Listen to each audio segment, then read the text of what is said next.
శ్రీవారి బ్రహ్మోత్సవాలంటే బ్రహ్మాండమైన ఉత్సవాలుగా కోట్లాది మంది భక్తులు భావిస్తారని, మరోపక్క దసరా సెలవులతో తిరుమలకు భక్తులు పోటెత్తబోతున్నారని ఏపీ సీఎం డిప్యూటీ సీఎంలకు బీజేపీ నేత నవీన్ కుమార్ రెడ్డి విజ్ఞప్తి చేశారు.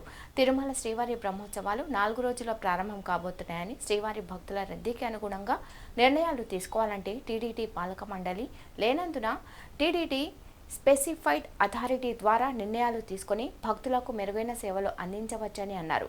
టీటీడీ బోర్డు స్పెసిఫైడ్ అథారిటీ లేనందున కొత్తగా వచ్చిన అధికారులు భక్తులకు ఎటువంటి అసౌకర్యాలు, అవాంఛనీయ సంఘటనలు జరగకుండా బ్రహ్మోత్సవాల సందర్భంగా నిర్ణయాలను తీసుకోగలుగుతారా అన్న దానిపై ప్రభుత్వం దృష్టి సారించి టీటీడీ ఈవోగా గతంలో పనిచేసిన, పదవి విరమణ చేసిన సీనియర్ సిన్సియర్ ఏఐఎస్ వారితో బ్రహ్మోత్సవ కమిటీని ఏర్పాటు చేస్తే వారికున్న అపారమైన అనుభవంతో బ్రహ్మోత్సవాలను బ్రహ్మాండంగా నిర్వహించుకోవచ్చని అన్నారు. తిరుమల శ్రీవారికి బ్రహ్మోత్సవాలు ప్రారంభం కాబోతున్నాయి. 4 రోజుల్లో బ్రహ్మోత్సవాలు అంటేనే బ్రహ్మాండమైనటువంటి ఉత్సవాలు శ్రీవారికి. ఈరోజు దసరా సెలవులు కూడా మరో పక్క ప్రారంభమైనాయి. తిరుమల కొండ పోటెత్తబోతోంది.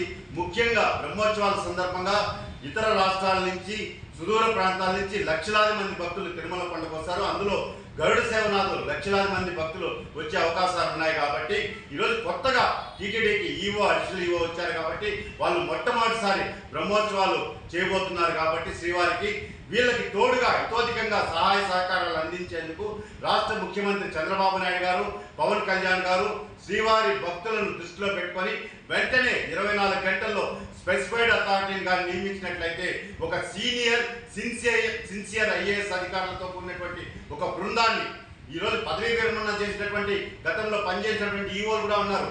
వాళ్ళకి బ్రహ్మోత్సవాలలో ఎటువంటి నిర్ణయాలు తీసుకోవాలన్నటువంటి అపారమైనటువంటి అనుభవం ఉన్నది. కాబట్టి అలాంటి అధికారుల్ని రాష్ట్ర ప్రభుత్వం గుర్తించి టీటీడీ స్పెసిఫైడ్ అథారిటీలో కానీ లేక బ్రహ్మోత్సవ కమిటీ అని చెప్పని బ్రహ్మోత్సవాలు జరిగే వరకు ఈరోజు ఇప్పుడున్నటువంటి ఈఓకి, అడిషనల్ ఈఓకి సహాయ సహకారాలు అందిస్తూ సూచనలు ఇస్తూ భక్తులకు ఎటువంటి అసౌకర్యాలు కలగకుండా, అవాంఛనీయ సంఘటనలు జరగకుండా ముందస్తు చర్యల్లో భాగంగా రాష్ట్ర ప్రభుత్వం స్పెసిఫైడ్ అథారిటీని నియమించాలని చెప్పి నేను ఒక స్థానికుడిగా విజ్ఞప్తి చేస్తున్నాను.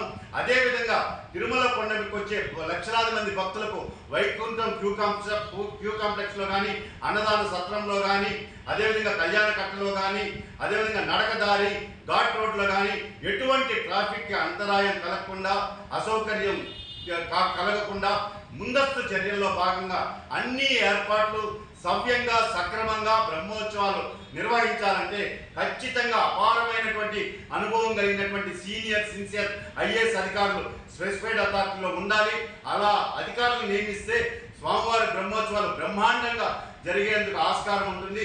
చిన్న సంఘటన కూడా జరగకుండా ఆ విధంగా, ఎందుకంటే పవన్ కళ్యాణ్ గారు, డిప్యూటీ సీఎం గారు ఈరోజు తిరుమల కొండకు వస్తున్నారు. 3 రోజుల పాటు ఉంటారు. వారు వెళ్ళిన వెంటనే 4వ రోజు నుంచి బ్రహ్మోత్సవాలు ప్రారంభమవుతున్నాయి.